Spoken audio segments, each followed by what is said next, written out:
A new report claims that the American people were misled about the war in Afghanistan. A Washington Post investigation looked at nearly 2,000 pages of internal government documents and found that senior U.S. officials did not tell the truth. The Post reports a three-star Army general who served as a White House Afghan czar during the Bush and Obama administration said, and I'm quoting here, "What are we trying to do here? We didn't have the foggiest notion of what we were undertaking. The war in Afghanistan has cost $1 trillion and more than 2,300 Americans have been killed." CBS News national security correspondent David Martin joins me now. So, David, what exactly did we learn from these papers about the war in Afghanistan? Well, one thing I learned is that the Pentagon realized very early on that there was going to be no easy way out of this war. In the opening months of the war, reporters were constantly asking the then Secretary of Defense, Donald Rumsfeld, if we were headed into a Vietnam-like quagmire.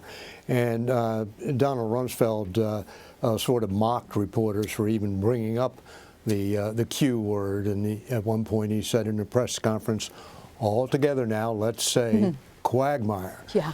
But 5 months later, he's writing one of his famous snowflakes. These are little memos he dictates and then are sent out to his top aides.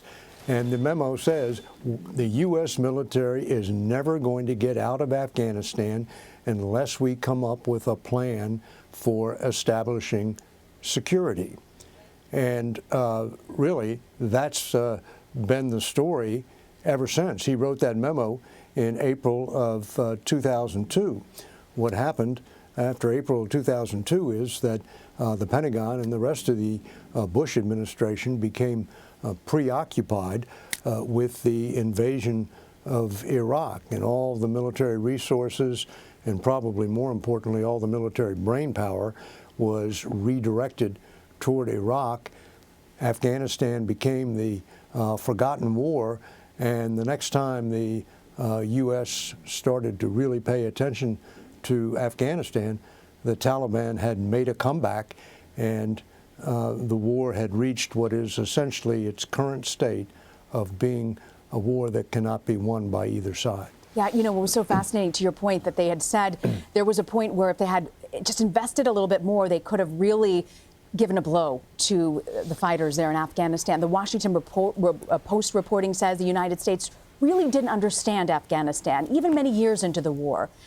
You look at Vietnam, you look at the other conflicts that the U.S. has gone into. How does this happen, and how much of an impact did that have?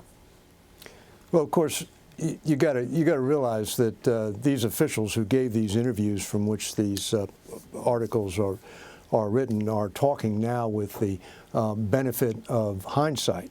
I could also give you a much clearer explanation of what happened in Afghanistan with the benefit of hindsight. But when you're in the middle of it and you're worried about getting to the end of each day, it's hard to put things in perspective. But they're really, it's nice to call these the Afghanistan papers, and that has a great resonance with the Pentagon papers from the Vietnam War.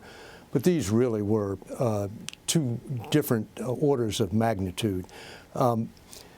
We knew, everybody knew in the United States, and almost everybody agreed with why we went into Afghanistan, which was because of 9/11.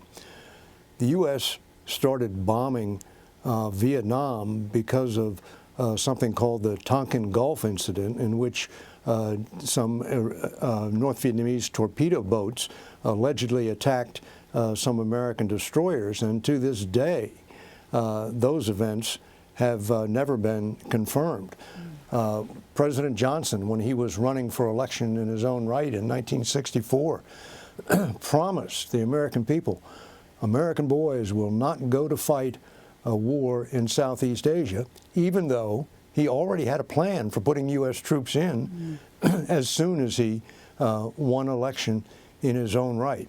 So there was outright lying going on at the start of the Vietnam War. And then, of course, the scale.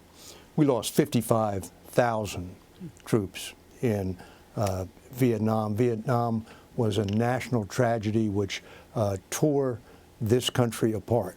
What divides this country now is not the war in Afghanistan. And without in any way minimizing the losses in Afghanistan, the loss of life is much greater. We've lost 2,300 in 18 years of war in Afghanistan. And finally, the U.S.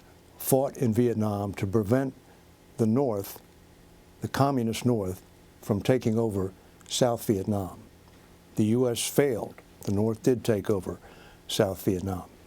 The U.S. went into Afghanistan to prevent another attack like 9/11, and for all the trials and tribulations, 18 years later, the fact is there has not been another attack like 9/11. So on its primary goal, this very frustrating war has achieved what it set out to do. It just has not been able to achieve a level of stability which would allow U.S. troops to get out of there, which of course was the problem that Donald Rumsfeld identified back in April of 2002.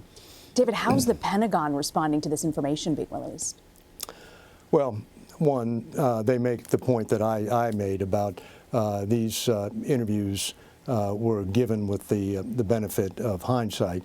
But two, they say there was no effort to mislead either Congress or the public, and I suppose that depends on what your definition of mislead is. There's no question that both military commanders and civilian officials always described a glass that was half full, never half empty. And there was always progress being made. But we got to be fair here. For some time now, all U.S. officials have been saying this is not a war we can win on the battlefield. There has to be a negotiated solution. In the Vietnam War, officials were talking about seeing that light at the end of the tunnel long after they knew that that war, too, was essentially unwinnable. Great perspective. And David, I also want to thank you for your piece this weekend on Pearl Harbor through the eyes of President Roosevelt. It was very, very fascinating. I encourage everyone to go to cbsnews.com to watch that as well. David Martin from the Pentagon. Thank you very much, David. Sure thing.